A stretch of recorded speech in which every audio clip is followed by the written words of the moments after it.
Orang hamba itu akan mencapai darjat orang-orang yang berpuasa serta bersembahyang malam dengan sifat lemah lembutnya.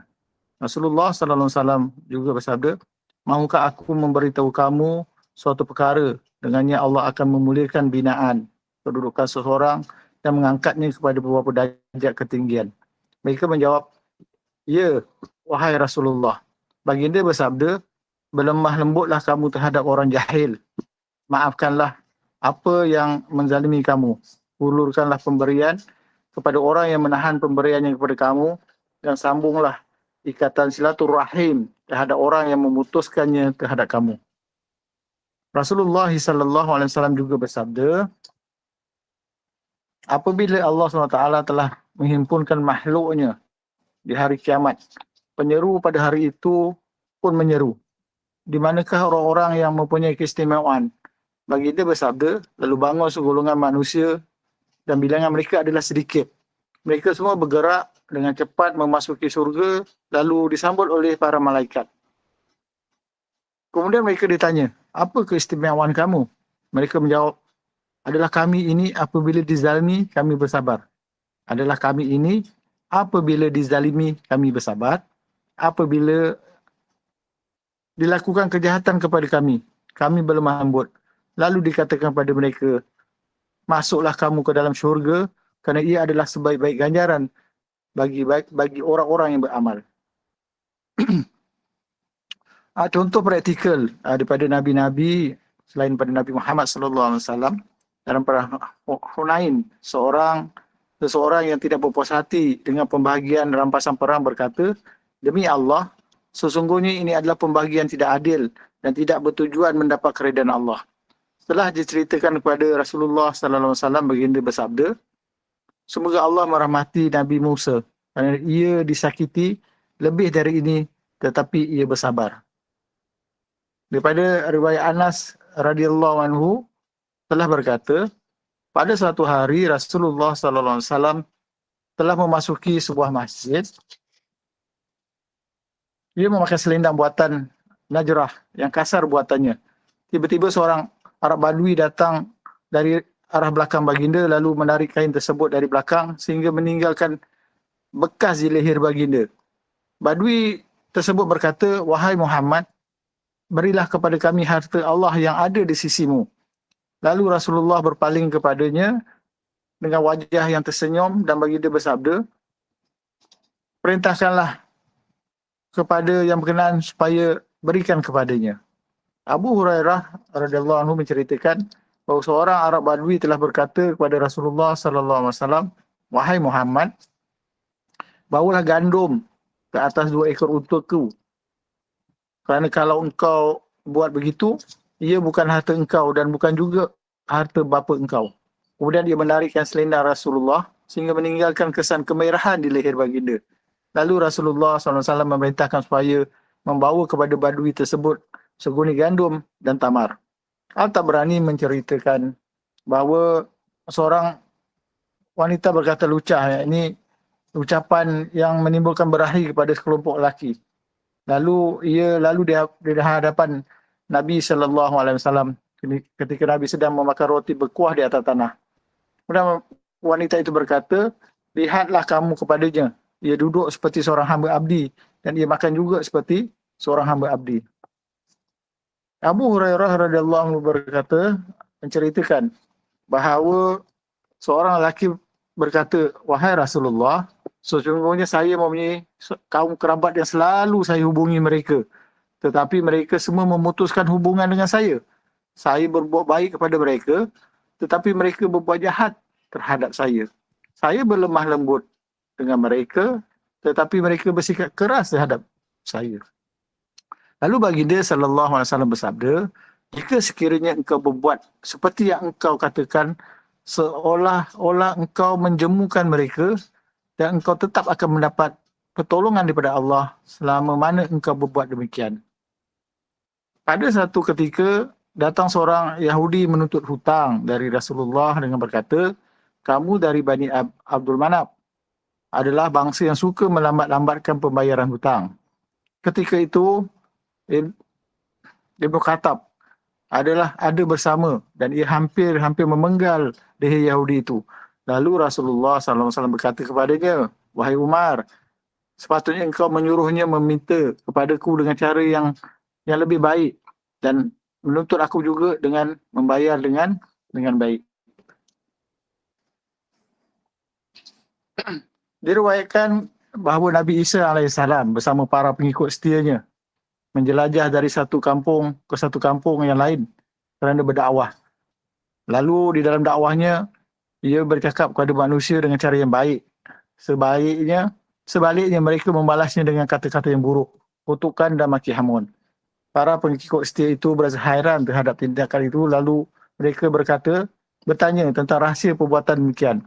Baginda berkata, setiap orang itu mengeluarkan perbelanjaan apa yang ada padanya. Semua peristiwa di atas dan peristiwa lainnya menjadi bukti yang menguatkan lagi tuntutan kepada para pendakwah supaya bersikap lemah lembut, sabar, berlapang dada khususnya apabila cabaran-cabaran yang menyakitkan itu datang dari kaum kerabat, sahabat andai, orang-orang yang dikasihi, teman-teman rapat, saudara mara. Kerana sifat lemah lembut, sabar dan berlapang dada itu akan menghasilkan kasih sayang, kelembutan hati dan menghapuskan perpecahan serta perbezaan. Cukuplah oleh seorang pendakwah itu melakukan apa yang diredai Allah. Dan yang terakhir sekali, bersifat jujur dan bersifat benar dan jujur. Seorang muslim itu mestilah bersifat benar dan tidak berdusta. Berkata benar sekalipun kepada diri sendiri kerana takut kepada Allah dan tidak takut pada celaan orang. Sifat dusta adalah sifat yang paling jahat dan hina. Malahan ia menjadi pintu masuk kepada tipu daya syaitan. Seseorang yang memelihara dirinya dari kebiasaan berdusta, berarti ia memiliki pertahanan dan benteng yang dapat menghalang dari was-was syaitan dan lontarannya. Berhati-hati dan memelihara diri daripada sifat dusta akan menjadi jiwa seseorang itu mempunyai pertahanan dan benteng yang kukuh terhadap hasutan dan tipu daya syaitan. Dengan demikian, jiwa seseorang akan sentiasa bersih, mulia dan terhindar dari tipu daya syaitan. Sebaliknya, sifat dusta meruntuhkan jiwa dan membawa kehinaan kepada peribadi insan. Lantaran itu Islam mengharamkan sifat dusta dan menganggap sebagai satu penyakit dari penyakit-penyakit yang dilaknat. Rasulullah SAW bersabda, sesungguhnya sifat benar membawa kepada kebajikan dan sesungguhnya kebajikan itu membawa ke syurga. Seseorang yang tiasa bersifat benar hinggalah dicatat di sisi Allah sebagai seseorang yang benar. Sesungguhnya sifat dusta itu membawa kepada kezaliman dan kejahatan itu membawa ke neraka. Jadi itulah sedikit perkongsian yang dapat saya bawakan pada malam ini untuk sama-sama dihayati dan yang penting sebenarnya dapat beri sedikit peringatan untuk terutama diri saya sendiri dan juga sedikit manfaat kepada sahabat-sahabat yang hadir pada malam ini. Jadi untuk yang seterusnya, tanpa membuang waktu masa, kita pada malam ini ada sedikit perkongsian yang dibawakan oleh silakan Marina. Assalamualaikum warahmatullahi wabarakatuh. Minta maaf teknikal sedikit bagi yang ada di talian. Alright, okay, Alhamdulillah malam ni kita ada bawa tajuk yang sangat dekat di hati saya rasa bukan saja saya tetapi kepada semua yang beragama Islam. Kerana dalam hidup kita ni memang sebahagian daripada apa juga hasil yang kita dapat, pendapatan tu telah Allah nyatakan bukan semua hak milik kita. Allah dah bagi kat kita sebenarnya untuk kita tabur-taburkan juga kepada orang yang memerlukannya. So orang yang memerlukannya kadang-kadang dia tak datang dalam bentuk meminta sedekah, tapi dia boleh kita boleh kongsikan dalam bentuk banyak cara. So apa yang Puan Rahmah cuba sampaikan kepada kita hari ini adalah satu badan iaitu anak syarikat Perbadanan Islam Johor yang sangat dekat di hati kita kan, sebab dia ada konsep wakaf, zakat yang boleh diedarkan kepada ramai penerima-penerima yang boleh dinyatakan ataupun yang kita tak nyatakan. So apabila satu lagi konsep yang mereka bawa adalah macam mana kita nak mendapat satu makanan halal dalam bentuk daging ataupun makanan rutin rakyat Malaysia. So pengkhususan adalah untuk rakyat Johor lah dan sekitaran. So bila kita buat tu, apa yang PIJM cuba bawakan adalah mereka cuba nak sebarkan bukan saja dalam bentuk bisnes, tapi bisnes yang boleh bawa kebaikan rumah. Boleh Linda share? Okay, Puan Roma belum ada di talian, so Linda sharekan. Ini adalah salah satu yang cuba dibawakan. Share this tab. Okay, Okay, so ini adalah apa yang mereka cuba bawakan, iaitu menerusi pengagihan daging menggunakan konsep infak. So sebelum ni apabila Ramadan, mereka mulakan dengan infak Ramadan, sucikan Ramadanmu, dan apabila telah habis kita nampak bahawa ini adalah satu program yang terlaksana dengan berjaya sebab ramai yang dapat manfaat dan diteruskan dengan menggunakan konsep infak Jumaat. Okey, sementara menunggu tu Linda boleh kongsikan konsep dia dulu lah. Konsepnya adalah bagaimana kita boleh permudahkan adalah dengan cara kita boleh membeli produk daging. Kalau pada infak Ramadan, kita namakan sucikan Ramadanmu, mereka berkongsi dengan pembelian 1 kilo daging. Ini dia. Nampak Yan? I punya tu? Nampak. So dengan pembelian dengan pembelian 1 kilo daging RM30, dengan mencarum ataupun dengan membayar terus kepada akaun PIJ Manufacturing sebagai anak syarikat PIJ Holdings, mereka boleh pilih untuk hantarkan infak ni kepada siapa. So kalau kita ada list of kita ada list of surau, masjid, rumah anak yatim, tahfiz, apa lagi ada Syairah dan juga kepada orang-orang perseorangan yang kita tahu sangat memerlukan untuk mereka merasa makan daging. So pada masa infak Ramadan, kita dah tetapkan boleh guna pakai untuk dimasak bubur lambuk ataupun boleh juga digunakan sebagai menu untuk berbuka puasa. Terpulanglah kepada masjid ataupun yang penerima tu untuk buat keputusan.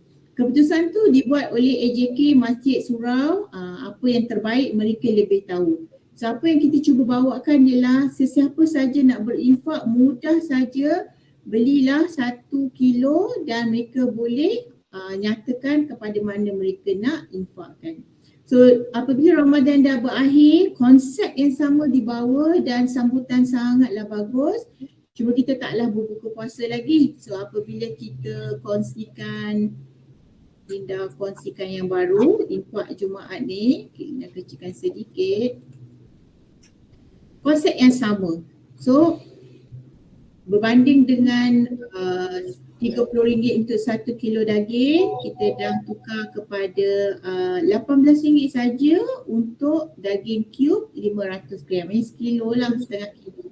So apabila ada ramai yang berinfak, katakanlah kita dapat 10 kilo, kita boleh bagikan kepada mana organisasi ataupun penerima. Kalau dulu kita dah fokus kepada pusat tahfiz, surau, masjid.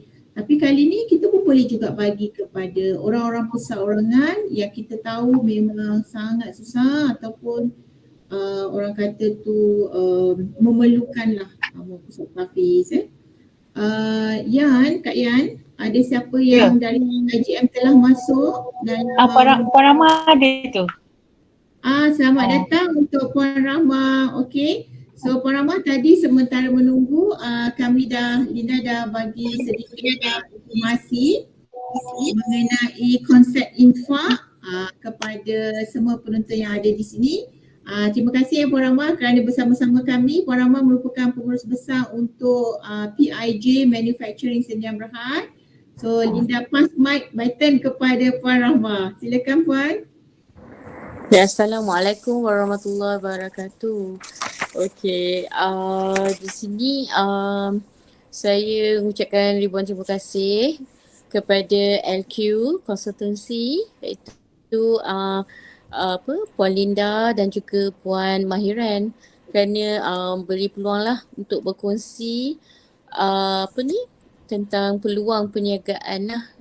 So saya sedikit latar belakang PIJ Manufacturing, iaitu saya adalah pengurus untuk PIJ Manufacturing. PIJ Manufacturing merupakan syarikat milik penuh Perbadanan Islam Johor Holdings, yang Perbadanan Islam Johor pula merupakan investment arm ataupun syarikat pelaburan bagi Perbadanan Islam lah. So Perbadanan Islam Johor ni dahulunya dikenali sebagai Perbadanan Kemajuan Ekonomi Islam Negeri Johor, PKEINJ, yang ditubuhkan pada tahun 1976. Okay, so basically saya rasa semua orang kenal tentang Perbadanan Islam Johor. Jadi kami di PIJ Manufacturing ni apa yang kami ada di PIJ Manufacturing, saya terus kepada PIJ Manufacturing lah ya, because kalau ada nak bertanya tentang syarikat di bawah PIJ Holdings, saya cuma boleh kenalkan je lah, cuma saya bukan orang yang boleh bercakap tentang syarikat-syarikat yang lain lah. Okay, so untuk PIJ Manufacturing ni kami terlibat dalam industri ruminan, lembu, merangkumi makanan ternakan, ladang feedlot serta pemasaran dan jualan daging melalui usahawan Bumi Putra lah, ataupun Islam ya. So tadi Puan Linda dan Puan Kak Ian, Puan Mahiran adalah merupakan kita punya konsultan untuk pengedaran daging sejuk beku lah yang kami import daripada Pakistan ya. So bagi program tersebut, bagi edaran kita ada beberapa program lah yang telah kita atur. Antaranya program usahawan yang kita telah jalankan selama 6 bulan di bawah pemantauan LQ Consultancy lah. So di situ kita ada 16 stokis yang kita ada lah. So sekarang ni kami sedang giat menambahkan lagi bilangan stokis untuk edaran kepada khususnya Johor tetapi juga kepada seluruh semenanjung Malaysia. So untuk sebagai permulaan, untuk meningkatkan nilai jualan, so kami ada program infak yang tadi telah diterangkan oleh Puan Linda. Okay, so saya berterima kasihlah pada Puan Linda telah menerangkan sedikit tentang program infak. So program infak ni dimulakan pada bulan Ramadan yang lalu. So program tersebut berjaya meningkatkan jualan. Hasil jualan tu tinggi. Okay, melebihi 1,000 kilo. Okay. So di situ kami lihat potensi untuk membantu usahawan stokis ni ada. Jadi di situlah kami teruskan bersama dengan LQ Consultancy untuk buat infak Jumaat. Okay. So saya tak pasti tadi Puan Linda ada cerita tak pasal infak Jumaat ke macam mana ke? Kita ada program infak Jumaat. Ada Puan Linda tadi ada share ke?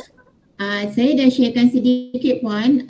Mungkin Chuan boleh tekankan lagi sebab masa ni kita nampak bahawa peluang tu sangat besar untuk siapa yang mendengar, untuk sama-sama mendapat manfaat bersama. Mungkin Puan boleh sharekan.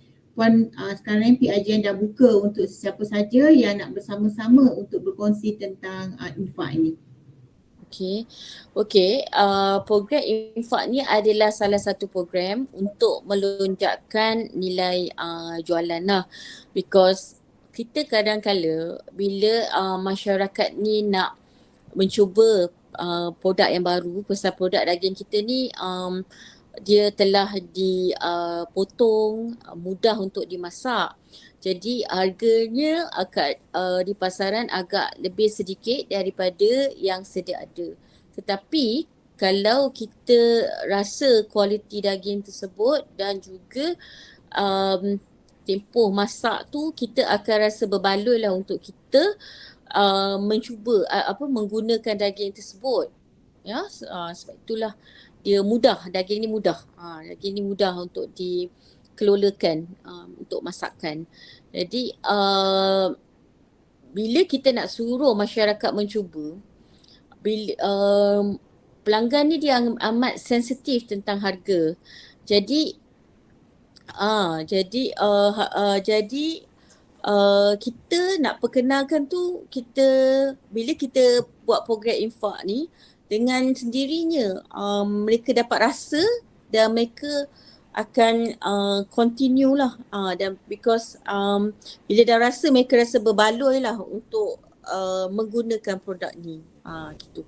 Jadi pada saya PIJ Manufacturing ni bukan hanya ada daging sejuk beku yang diimport daripada Pakistan, dan juga kami daging sejuk beku yang dipotong juga memiliki CJ halal lah, JAKIM Malaysia.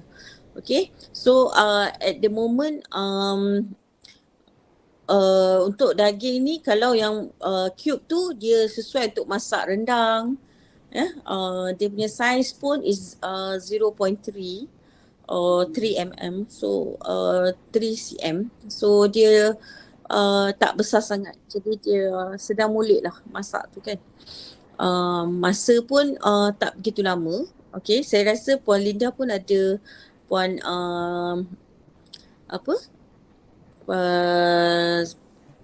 yang kat sini semua dah pernah rasa lah, pernah mencuba untuk produk ni. So itulah pada saya. Jadi untuk ni saya kata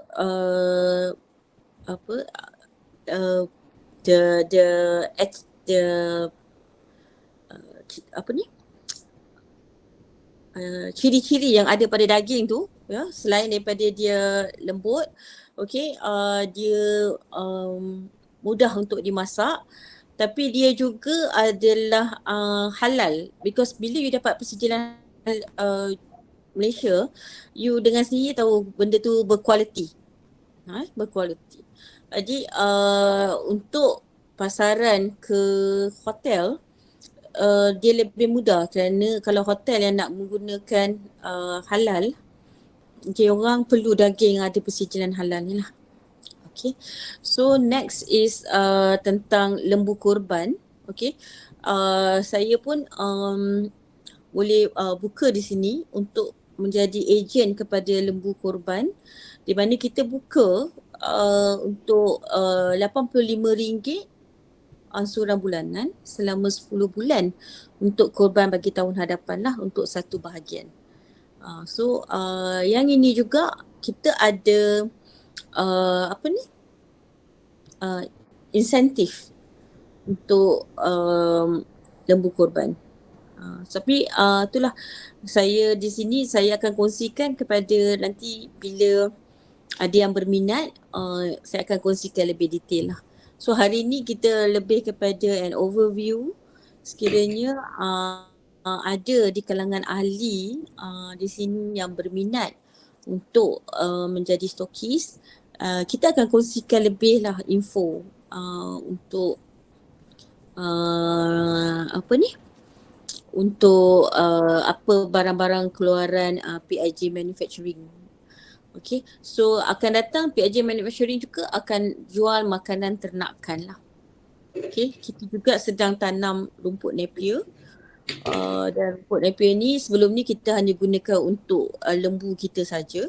Tapi sekarang ni kita telah perluaskan keluasan tanah. Jadi kita dah boleh untuk supply kepada orang lain lah. So this is about Napier lah. So saya buka juga kepada kalau ada persoalan tentang PIJ manufacturing lah. Puan Ya. saya tertarik tadi apa yang Puan cuba kongsikan sebab apabila kita hari tu pada Zulhijjah hari tu kita buat korban kan. Sebab apa yang Ustaz selalu cakap, kadang-kadang kita bila setahun macam rongak-rongak tahun ni buat korban, tahun depan tak buat kan. Jadi tadi tu saya nampak bahawa ini satu peluang yang baik maknanya apabila Ustaz cakap sebenarnya korban ni kalau kita dah tak ada apa-apa lagi nak makan lagi sampai ke tahap tu lah kan, patutnya kita mesti cuba sedaya upaya untuk setiap tahun pastikan kita berkorban.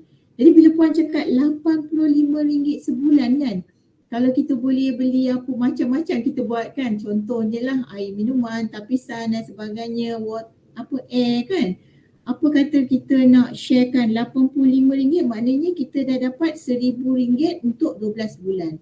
Jadi kalau kita bermula sekarang ni, maknanya apabila bila sampai aja Hari Raya Haji tahun depan, kita dah tahu kita dah ada bahagian kita untuk sama-sama meraihkan juga, sebab sebahagian daripada korban tu kita dah tahulah memang 1/3 untuk orang yang memerlukan. So yang ni Puan untuk macam mana? Bagaimana mereka nak mulakan sekarang ni Puan?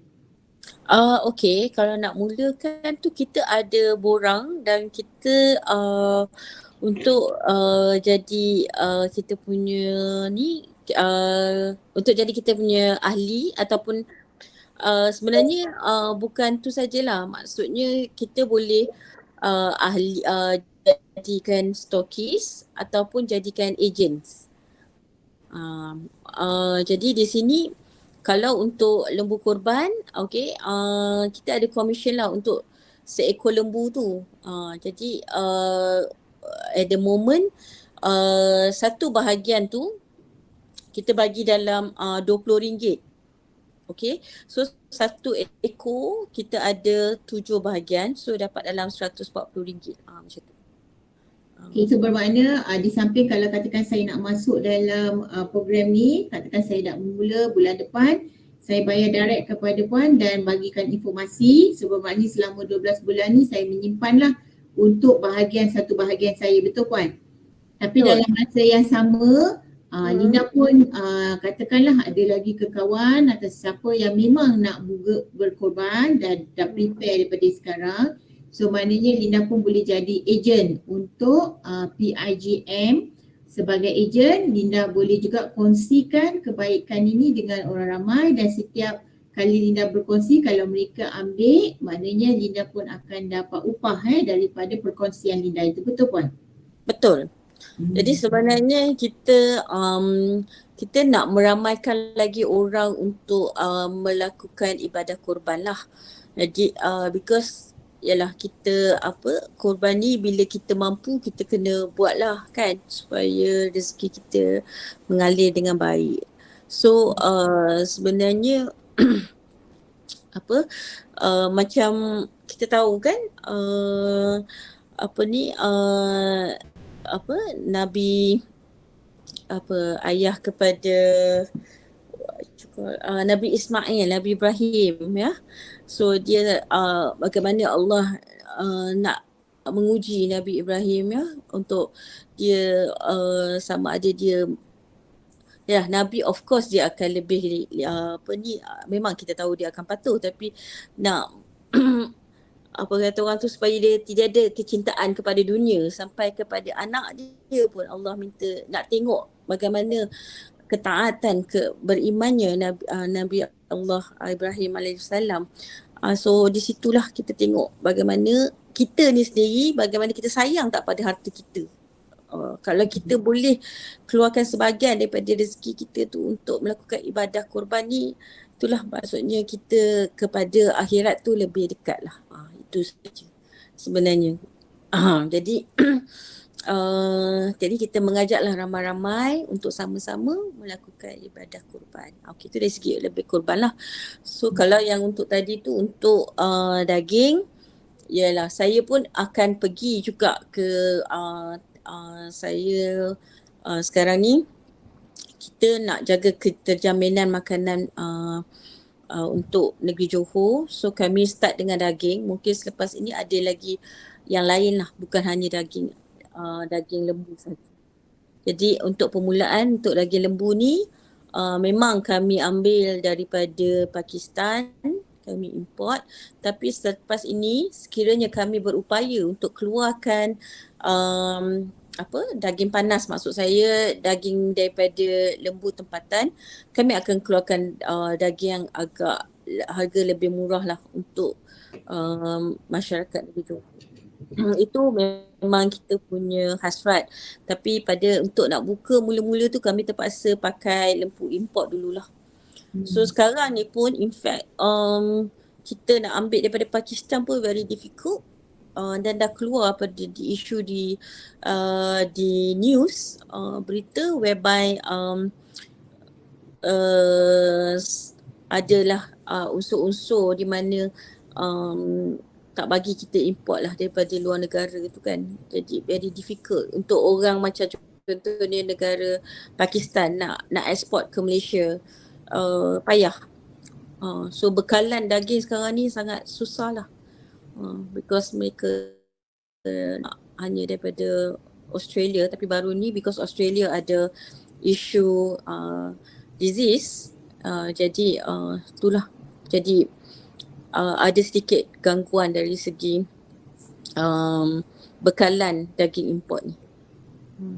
So barulah mereka sedar bahawa kebergantungan tu bahayalah kepada rakyat.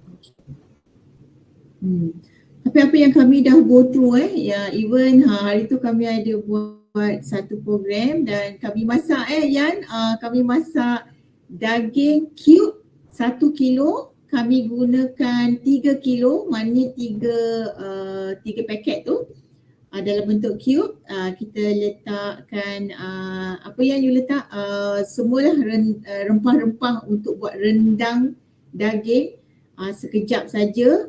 Dan rasa dia sangat sedap. Bagi siapa yang belum mencuba-cubalah. Sebab buat masa ni masih lagi ada banyak stok dekat cold room di PIJM Center, main office, dan juga mereka ada satu lagi iaitu grocer mudah. Dalam grocer mudah tu Puan Rahmah pun nak kongsikan juga bagi sesiapa yang mungkin nak kongsikan perniagaan mereka dengan produk-produk buatan umat Islam yang kita yakin halal, thayyiban. Jadi PIJM pun memang buka peluang untuk anda letak secara perlahan. Mungkin kamu nak letak 5 kotak saja dulu produk dekat sana untuk perkenalkan. Itu adalah satu inisiatif yang Puan Rahmah banyak kongsikan dengan saya, bahawa kadang-kadang kita nak memulakan sesuatu, kita buatlah dengan secara begini. Kita letakkan 5 kotak dulu di grocer mudah. Puan Rahmah boleh kongsikan sedikit tentang grocer mudah? Okey, ini adalah satu grocer mudah ni adalah platform yang kita adakan physical store untuk usahawan Islam yang nak letak barang-barang mereka, mencuba untuk apa kata orang tu, nak tengok market macam mana. So kalau tu kami alu-alukan lah untuk letak barang kat tempat kami, kerana kami juga nanti boleh letakkan dia dalam senarai Panda Food lah nanti. Kalau tu, because apa yang ada dalam mudah grocer, kita bukan hanya dekat online, tapi kita juga akan ada juga dalam delivery lah. So saya buka kepada siapa-siapa yang punya produk yang nak dipasarkan, kita tak ada listing fee ke apa, tak ada. So kita alu-alukan je untuk dia orang letak barang mereka kat situ. So nanti bila produk tu kita cubalah, kita belilah juga sikit, nanti tengok macam mana boleh jalan tak barang tu kalau tu, dan teruskan je lah. Dan dia juga ada potensi juga untuk kita OEM later part lah. InsyaAllah. Kita tengok macam mana. Okay, dan Lida pun nak juga bukan kata promosi lah, tapi ni adalah pengalaman sendirilah. So bila kita guna daging mudah ni, ada ramai yang tak faham puan ni. Hari tu baru saja saya pergi ke satu market dan mereka kata, oi yang ini murah lah, nak rebut-rebut beli. Tapi apa yang mereka tak nampak adalah itu adalah daging kerbau. So bila daging kerbau, dia tak boleh compare apple to apple. Harga yang bagaimana memang dia punya bahagiannya bagaimana kan. Jadi apabila kita tengok daging mudah yang dikeluarkan oleh PIGM, kita nampak sendirilah suka, jatuh cinta. Sebab apa? Rasa dia sebenarnya juicy dan dia sangat mudah untuk kita masak apabila kita suri rumah yang mengejar-ngejar ke sana ke sini kan. Tapi bila kita nak masak selalunya kena tunggu sampai 4 jam nak rebus. Tapi dengan daging mudah ni kita cuma ambil masa dalam 2 jam. Kalau siapa yang ada pressure cooker tu macam hari tu Yan makan dengan apa Yan? Macam sedap sangat. Semua orang macam tak sangka kan bahawa rendang daging Kak Yan. Cik nak juga. Sedap kan? Dan masa tu juga kebetulannya adalah 10 apa? Jadi kita buat apa benda tu yang tiba-tiba blank tak? Bubur Ashura. Okey, lupa. Bubur Ashura. Tapi hari tu bawa sedikit kelainan sebab kambing tu ada yang infak. Jadi apabila kita nak menyambut 10 Muharram, ya Allah subhanallah, 10 Muharram tu kita gunakan kambing untuk masak bubur Ashura. So kalau orang Johor ni bubur Ashura ni lebih kurang macam bubur lambuk lah kan. Dan yang terkejut dari semua orang bila kita bawa sedikit bubur Ashura yang portion yang memang untuk infak yang masa tu. Semua terkejut bahawa betapa sedapnya makan bubur lambuk kambing. Orang buat daging, kita buat daging. Orang buat daging, kita buat kambing. Dan itulah yang kami dapat feedback yang sangat banyak daripada event tu. Ramai yang bertanya macam mana Yan, ada siapa yang bercakap bubur tu tak cukup sedap gila. Sebab hari tu memang ramai yang datang. Jadi kami pun tak sangka overwhelming welcome response. Jadi dan kita berbagi-bagi rezeki lah. Sebab itu kan infak masa tu. So itulah daripada situ kalau Cik Ros yang bagi perkongsian tadi, kalau lebih ramai lagi yang kita boleh sebarkan momentum ni, kita teruskan, berapa ramai lagi yang boleh merasa. In fact kalau siapa yang nak buat satu konsep, cari pula infak untuk orang membuat. Maknanya bayar upah orang tu dan daging daripada daging infak yang sama-sama kita boleh setiap kawasan yang berdekatan boleh masak dan juga edarkan kepada orang ramai. Betul Kak Yan? Tafiz mesti makan daging halal. In fact hari tu kita pergi ke rumah anak yatim Kak Yan Rumah anak yatim bila kita buat program untuk doodle, kami terkejut jugalah sebab ramai yang tak tahu bahawa mereka tak makan ayam. Mereka makan daging dan daging ada harga. Jadi inilah masanya kita bagi pada anak yatim yang mereka kenapa mereka makan? Kerana mereka nak confirm halal. Okay. Bila kita nampak sesuatu yang murah di luar sana, kadang-kadang kita kena berwaspada lah. Sebab kadang benda murah ada dia punya consequences yang kena ambil tahu. Linda nak tambah. Biasanya anak-anak yatim ataupun tahfiz ni mereka sangat cerewet lah nak dapatkan daging atau ayam. Dan mereka biasanya ada masalah sakit kudis buta sakit kulit. Jadi mereka memang makan daging. Jadi bila mereka makan daging, memang kita ada aktiviti bersama komuniti kita untuk continue infak daging kepada rumah-rumah anak yatim ni. Jadi kita nak meramaikan lagi lah. Bermaksud bila kita infak tu kita tahu duit tu pergi mana, masuk badan siapa dan keberkatannya tu macam mana pergi dia. Macam tu. Terima kasih Kak Yan. Sebenarnya ini personal view Linda sendirilah. Personal view-nya adalah macam ni lah. Kita kena ada satu mindset tau. Apa pun pendapatan kita bukan 100% kita punya. So dengan cara paling mudah tu kita dah tahu apa dia tahu. Okay, hari Selasa aku kena get ready. Hari Rabu. Sebab hari Jumaat dah nak keluarkan duit ni yang kita tahu bukan hak kita. Sebab kita nak bagi kat orang. So kita tunggu hari Jumaat pagi ke baru nak transfer Jumaat tengah hari ke. Kita boleh je hari Selasa, Rabu. Apabila kita dah buat macam tu maknanya kita sentiasa macam ada tahu bahawa alamak hari ni orang ni mesti dapat. Orang tu akan dapat. Pusat ni akan dapat. Daripada mana?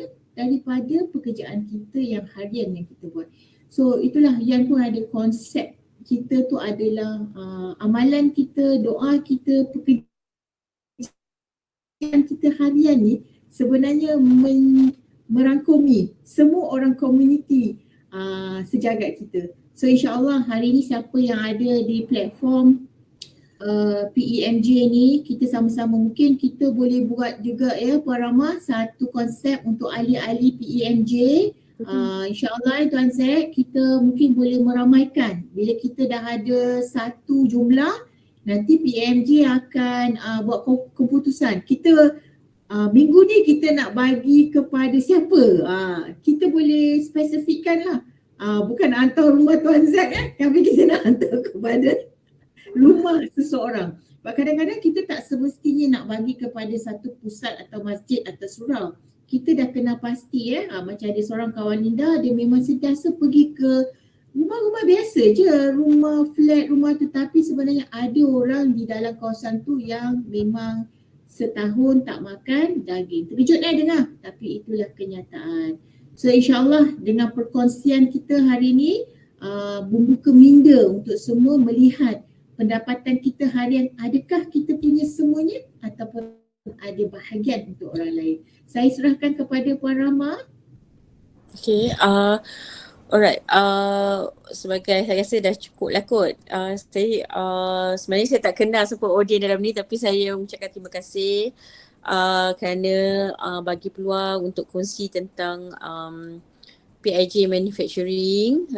So sekiranya berminat bolehlah hubungi PIJ Manufacturing. Sekiranya perlu nak berhubungan saya pun boleh call direct lah to me. Okay, nombor telefon saya 012 765 3417. Puan Rama, Linda mencela sedikit. So Okay, Linda tunjukkan, boleh nampak Ayan dekat di slide. So ini adalah Jom Bisnes bersama kami.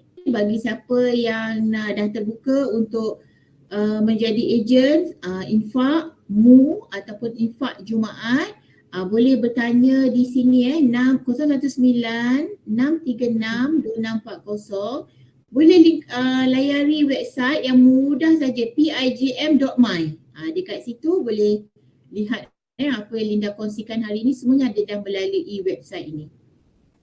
Sekiranya ada berminat untuk jadi agents atau stokis, boleh hubungi saya lah. Ataupun nak berminat untuk melakukan jadi ejen untuk ibadah korban juga, saya buka ruang ini lah. Dan sekiranya berminat untuk jadi vendor, hantar barang kat tempat saya pun saya buka. Maksudnya kita teruskan saja kita punya silaturahim ukhuwah yang ada dalam platform ni, kalau boleh diteruskan lah. Dan saya harap maklumat ni dapat dipanjangkan.